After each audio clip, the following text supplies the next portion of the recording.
close of this section, you will be able to ask each your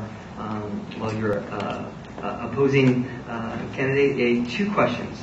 You will have a 1 minute time limit on your question, and we will be timing the question. Your response, you will have 2 minutes, and then the questioner will have a 1 minute rebuttal. That's it. So 1 minute to ask a question, 2 minute answer, 1 minute rebuttal. And this will start off with Congressman Murphy asking the first question. Well, I think this is a great piece of the debate, and I hope we use it to really tease out some of the visions from both of us. And so I'm going to stick with the issue of national security and foreign policy and try to have a real discussion about this. Whether we leave in the next year or the next 5 years, we're going to have to move beyond Iraq.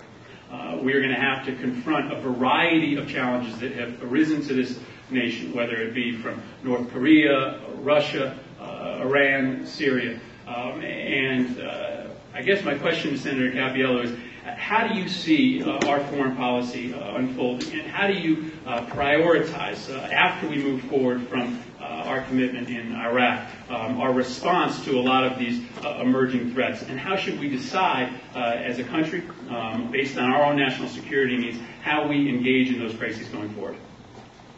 2 minutes. Thank you very much, and I appreciate the question, Congressman.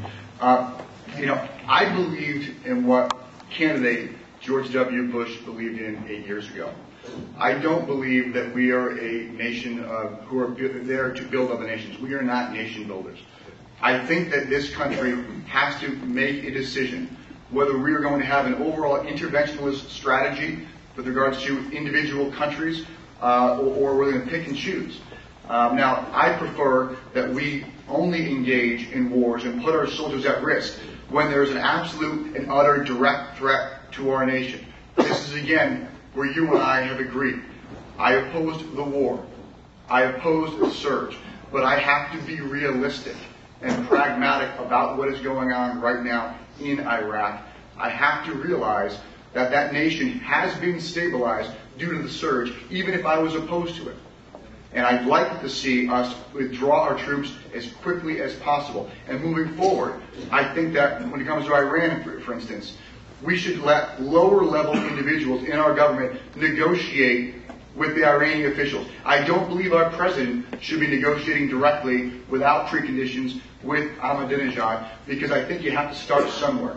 Even with Henry Kissinger, who I was able to meet a number of months ago, said in the paper not too long ago, he said, you cannot start by having the nation's leaders negotiate when they dislike each other, because if things don't work out, then there's no other recourse. You have to start building from the ground up. There were negotiations with China for 2 years before our president met with the leader of China and President Nixon to start to have more better relations. We need to have negotiations. We need our president, whether it be Barack Obama or John McCain, to sit down with Israel and the Palestinian people from day one to try and work things out and negotiate a peaceful two-state settlement over there. So I do believe we have to be engaged, but I don't think that we can simply pick and choose where we start wars. 1 minute rebuttal.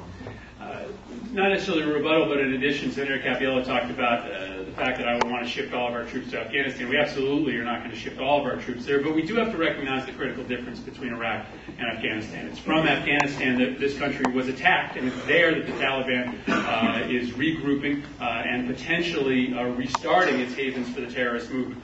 We do have to go back into that country with some additional forces, but some real additional help for the infrastructure of that country. There's a saying that where the roads end in Afghanistan, the Taliban begins. We have to help them get government out to their people. And the reason that I do support a timetable is because I think we also have to understand that Iran's hand has been strengthened in the Middle East, in large part because of the destabilizing effect that our war in Iraq has had. And so that my commitment to bring us out of that region, to withdraw our forces from Iraq, is part of how we re-engage in the world, by giving less reasons for those who are organizing against us to recruit members to their cause.